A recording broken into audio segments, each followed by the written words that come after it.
दोस्तों, आज हम जिस जगह की बात करने जा रहे हैं वह भारत सरकार ने भी सूर्यास्त के बाद जाने पर सख्त रोक लगा रखी है।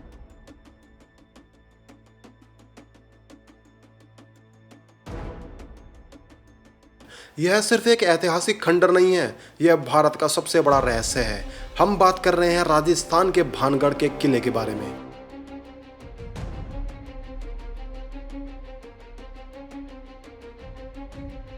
यह वह जगह है जहां इतिहास, हॉरर और एक भयानक शाप एक साथ मिल जाते हैं। यहाँ के स्थानीय लोग कहते हैं कि जो भी रात में किले में रुका है वह कभी जिंदा वापस नहीं आया है।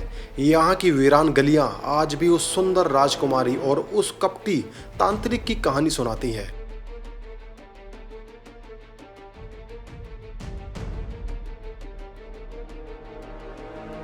यह कहानी है 16वीं शताब्दी की, जब यह जीवन और समृद्धि थी, लेकिन आज यहाँ सिवाय सन्नाटे और डर के कुछ भी नहीं है। रोम रोम बालको, प्रधान जी आपका स्वागत करते हैं फिर से एक एक्सपोज सेगमेंट में। चलिए स्टार्ट करते हैं टॉपिक को। इस किले का निर्माण 16वीं शताब्दी में राजा भगवंत दास ने करवाया था। बाद में इसे इनके बेटे माधो सिंह ने अपनी राजधानी बनाया। यह शहर उस समय बहुत भव्य था। इसमें हवेलियां, मंदिर और बाजार सब कुछ थे, लेकिन इस किले की नींव में ही एक शाप था। किले की जगह के पास एक महान साधु गुरु बालूनाथ की तपस्या स्थल थी। माधो सिंह ने साधु से अनुमति मांगी। साधु ने एक ही शर्त रखी, किले की ऊंचाई इतनी ना हो कि उसकी परछाई मेरे तपस्या स्थल पर पड़े। अगर ऐसा हुआ तो यह शहर नष्ट हो जाएगा। राजा ने शर्त मान ली, लेकिन बाद में राजा के वंशजों ने इस चेतावनी को नजरअंदाज कर दिया।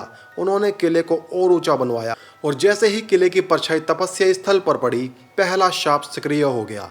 यह कहानी है भानगढ़ के विनाश के दूसरे और सबसे भयानक कारण की। शहर में एक तांत्रिक रहता था जिसका नाम था सिंगिया।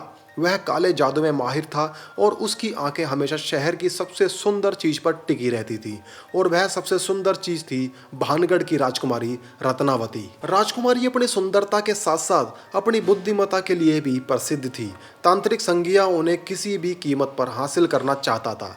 सिंगिया जानता था कि वह अपनी शक्ति से राजकुमारी का सामना नहीं कर सकता, इसलिए उसने छल का सहारा लिया। एक दिन जब राजकुमारी की दासी बाजार से इत्र लेने गई तो तांत्रिक सिंगिया ने इसे देख लिया। उसने अपने काले जादू का इस्तेमाल किया और उस इत्र की शीशी पर सम्मोहन का मंत्र पढ़ दिया। उसका इरादा था कि जैसे ही राजकुमारी यह इत्र लगाएगी वह सम्मोहित होकर सीधे उसके पास चली आएगी। दासी महल पहुंची और राजकुमारी रत्नावती को वह इत्र दिया। रत्नावती एक बहुत बुद्धिमान और ज्ञानी महिला थी। इत्र की शीशी को छूते ही उन्हें कुछ अजीब और अशुभ लगा। शायद उन्हें लगा कि यह इत्र थोड़ा भारी है, या शायद उन्होंने अपनी दिव्य शक्ति से तांत्रिक की चाल को भांप लिया था। उन्होंने फौरन इस इत्र की शीशी को जमीन पर नहीं बल्कि पास रखे एक विशाल पत्थर पर फेंक दिया। सम्मोहन का जादू इत्र में समाया हुआ था। जैसे ही शीशी पत्थर से टकराई, मंत्र की शक्ति सक्रिय हो गई। वह विशाल पत्थर तांत्रिक के इरादे से सम्मोहित होकर सीधे तांत्रिक सिंगिया की ओर लुढ़कने लगा। तांत्रिक सिंगिया की चाल उसी पर उल्टी पड़ गई थी। वह विशाल पत्थर उसे कुचलता हुआ आगे बढ़ गया। सिंगिया समझ गया कि उसका अंत निकट है, लेकिन मरने से पहले उसने अपनी सारी बची हुई काली शक्ति का इस्तेमाल किया। दर्द से तड़पते हुए उसने एक भयानक शाप दिया, यह शहर फिर कभी बस नहीं पाएगा। इसमें रहने वाले लोग मर जाएंगे और इनकी आत्माएं हमेशा यहीं भटकती रहेगी। और होना क्या था, शाप का असर तुरंत शुरू हो गया। उसी दिन या फिर कुछ ही दिनों में भानगढ़ शहर में एक भयानक युद्ध या फिर प्राकृतिक आपदा हुई। सारे शहर के लोग मारे गए, किसी को संभालने का मौका नहीं मिला। राजकुमारी रत्नावती भी उसी विनाश में मारी गई।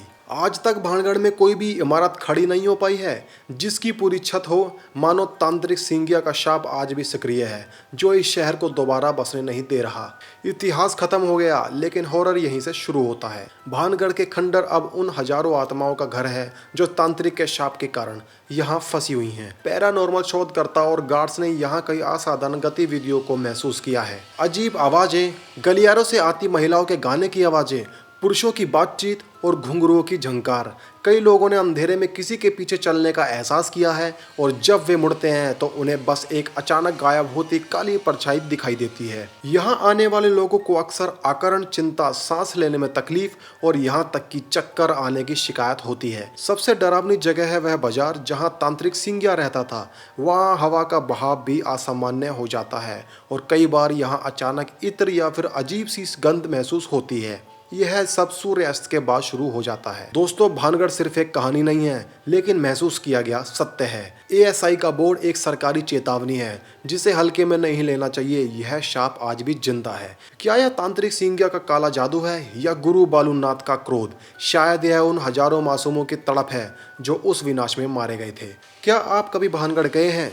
क्या आपने वहाँ कोई अजीब चीज़ महसूस करी है? अगर आपने कोई भी ऐसी चीज़ महसूस वहाँ पर जाने के बाद करी है तो हमें कमेंट सेक्शन में ज़रूर बताएं। तो दोस्तों, ये थी एक भानगढ़ की एक्सपोज वीडियो। उम्मीद करता हूँ कि आपको ये वीडियो अच्छी लगी होगी। जल्दी मिलते हैं आपसे एक अनदर एपिसोड में। तब तक के लिए दोस्तों, जय हिंद।